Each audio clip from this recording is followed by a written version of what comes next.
tarehe 29 mwezi wa 6 mwaka huu 2025 majira ya saa 2:34 asubuhi tulipata hitilafu ya umeme ambayo iliathiri wateja wetu wote nao wahudumia kutoka kwenye gridi ya taifa.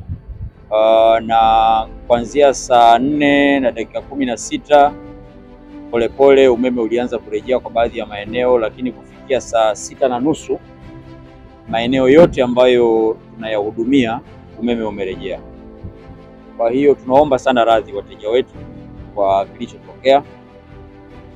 Hatujisikii vizuri. Tunafahamu huduma ya umeme ni mwezeshi kwenye biashara, kwenye huduma mahospitalini, mashuleni, kwenye vyombo vya usafiri. Sasa hivi kuna wenzetu wa SGR treni wanatutegemea kwa kiasi kikubwa sana. Kwa tunaomba radhi sana wateja wetu wote kwa kilichotokea, kilikuwa nje ya uwezo wetu. Kama unavyofahamu umeme unazalishwa, unasafirishwa na unasambazwa kupitia vifaa vinaweza kwa wakati wote ule vikapata hitilafu ambazo wakati fulani zinakuwa nje ya uwezo wetu, lakini muhimu wataalamu wamejitahidi kadri walivyoweza na huduma imerejea.